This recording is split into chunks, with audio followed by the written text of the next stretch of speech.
Good afternoon, everyone, and welcome back to the channel, and welcome back to week 15 of the Language Lounge. If you haven't already, make sure you subscribe to our channel so you don't miss anything, and give me a like and a comment on this video. Let me know what you think. Also, leave a comment on this video with your thoughts on immersion with language learning. So today I'm going to talk about immersion a little bit. As I mentioned, I believe in the last two videos maybe, I've kind of started doing a little bit of the mass immersion approach. I've kind of added that onto what I'm already doing. So I've had a little bit of experience now with this for a couple of weeks, and so I kind of wanted to just talk about some of my thoughts surrounding kind of mass immersion type approach. So first things first, mass immersion. Does it work? From my experience so far, it works in certain cases. If your immersion consists of what I've been doing, like watching Masuo games or watching anime and things like that without any subtitles and just listening to it, and that's all you're doing, you might pick up the language, but it's going to take a really long time. What the mass immersion approach actually talks about at one point is, while you're watching something like that, you need to be listening for specific words. If you hear any word that's separated out or any word that's repeated or anything like that, you need to stop, either pause whatever you're watching or just kind of stop yourself and do like kind of what I've been doing, is I write it down in my little notebook here, and then find out what that word means. This works especially well if it's a word that's repeated. So, things like do you like something? Things like walk is a fairly common one. Talk or speak is a common one. Listen is a common one. So you're going to be picking out those repeated phrases and words.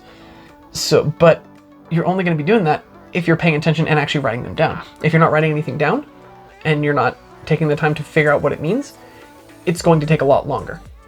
No matter how much immersion you do, it's going to take a lot longer, because when you're watching something like an anime or Masuo games or a Japanese movie or something like that, there's not as much context as if you were to do the same thing with immersion without writing anything down. If you were to do the same thing, but it was with like a Japanese child's cartoon, something similar to like what Sesame Street for the United States, where they're like, this is an A, this is a ball, this is your head, this is your nose, things like that. When they're going through things like that, yes, just immersion can work, because they're going to be sitting there going, hana, atama, bolshi is a hat, things like that, ashi, leg, and you're going to pick things up like that. I mean, that's how I've been doing it when I've learned some of these words, like as I was going through Japanese from zero, is I would then sit there and go, okay, here's the list of words for like the parts of the face. And so I was actually going through and going, okay, kuchi, hana, mimi, me, atama, ao is the face. And so that's what I was doing, and I was just repeating that over and over again. And while it was a little boring sometimes, it worked. But when you're immersing yourself in something like that, some kind of children's thing, yes, you're going to pick up the language a lot easier. You're going to pick up the vocabulary a little easier, because that's what it's intended to do. But if you're using something more complicated like an anime, it's going to be down to you to make sure you're writing down the words that you're hearing and make sure you're going and looking up what those words mean. And this is especially helpful if will be especially helpful if you are using Japanese subtitles, which at this point I don't have any sort of streaming service or anything that actually lets me do Japanese subtitles. I'm working on that, but we'll get to that eventually. Because then if you hear something you want to write down, you can pause it real quick, and you can look up the word, and then when you look it up and it shows the kanji and everything, you can actually compare that to the subtitle that's on the screen to make sure that you have the right word. So yeah, it was just a couple of caveats with immersion, which is you can't, like I said, you can't just listen and watch and expect to get the language. It's going to take a lot longer. So how do you make immersion work?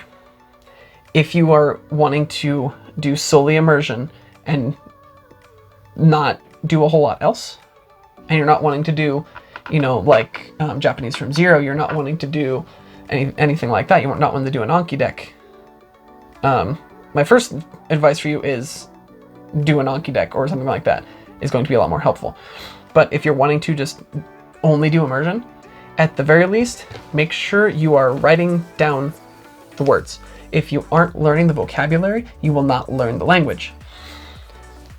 Because you might be able to spout off a few words, but do you really know what they mean? Like, you might be saying some mumbo jumbo sentence that doesn't make any sense, or you might say something incredibly offensive. That is especially prevalent with Asian languages like Japanese and Chinese, where the honorific is there. You know, you have to call somebody san, or you have to say this form of a word versus this form of a word, otherwise it comes off as aggressive or too forward or something like that. With those kinds of languages, it's going to make it really rough, because when you're watching anime, or even something like Masuo Games or Chiaki or somebody like that on YouTube, a lot of times they're using more casual Japanese, more laid-back Japanese. They're using they're using masho. They're not using the dictionary forms of the verbs, because the dictionary forms are the casual forms. It's one casual form, but they're using the casual forms. So if that's all you're doing, then all you're getting for the most part is that casual form, and you're going to run into a lot of issues with that. So what I would say is to make immersion work, and how I'm making immersion work for me is, not only am I doing immersion as far as like watching anime and YouTube videos from Japan, I also, like I mentioned in the last video, or maybe the one before that, I think it was the last one, I also changed my Nintendo Switch completely into Japanese language, which has worked, except for a couple of games for some reason are still in English, which is a little strange, but I'm playing those every once in a while, but for the most part I'm kind of avoiding them, just so I can get more immersion in the language. But I'm adding those two things, I'm adding that onto, I'm still studying with the Japanese from zero, I'm still watching the Japanese from zero videos, I'm still actively going in and studying the language. I'm not just immersing myself in it, I'm actively studying it. And that is what makes it helpful for me. That's what makes immersion work for me. And yes, I'm still not at the point where I can speak in completely full, complex, coherent sentences. I'm not at that point yet. There's a lot of reasons for that. One is because, there are a lot of days that I don't have time to fully sit down and study for 2-3 hours, which is a lot of times what it takes. There are most days, especially the last couple of weeks with everything that's been going on and with everything that's going on in our personal lives, is that it's been really hard to find even really an hour where I could just sit down and immerse myself, or sit down and study. You know, doing some studying either in the book or going through the Memorize app and going through one of the decks on there, which is something that I started doing recently. I don't know if I mentioned this. I've started going through the a Memorize deck for the Genki textbook, because finding time to sit down and make my own Anki deck was becoming impossible.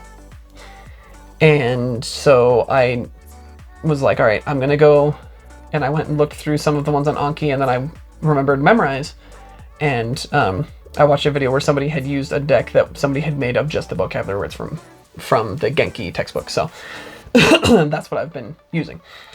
So, but finding time to actually sit down and do all of those things has become really difficult.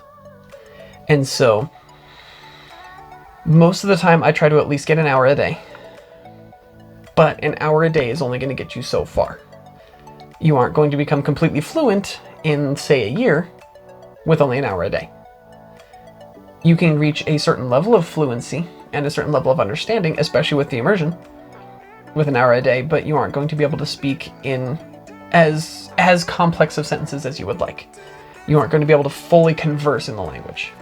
So yeah, to make immersion work, you need to combine the immersion with other things. Combine immersion with note-taking, combine immersion with studying an actual textbook, combine immersion with studying an Anki or Memorize deck or something like that, and make it work for you. Find something that's fun for you too. That's another thing, is to make sure that it's fun for you. Because if it's boring, you're not going to want to do it, and you're most likely not going to remember it. Because if you're just sitting there and you're going through some Anki deck that you're just really bored with, and you're just flipping through, okay, all right, you're not going to remember most of what you just saw. Because your brain is immediately going to go, oh, it's not important. This guy doesn't care about it, so it must not be important. So when you go to sleep, it's just going to go and throw it away. So make sure that it's something fun for you. Make sure the topic is interesting, which is why I watch Masuo games and anime, because I enjoy those. And it's why I picked the Genki deck, because it has a lot of the words in Genki are ones that I will actually use for the most part, and ones that I'm interested in learning. Because a lot of them, like boshi for hat, that's a word that Aiden says all the time. He says hat all the time. And so when it's something that like he says all the time, hat, or mommy, he says all the time, well, Mimi. And so, the word for mother, okasan, or something like that. Those are words that are pertinent to me. So, yeah, that is it for this week. So thank you all for joining me. I hope you enjoyed this video. Again, make sure you leave me a like and a comment if you did. And I hope to see you all here next week. So until then, don't forget to thank the Phoenicians.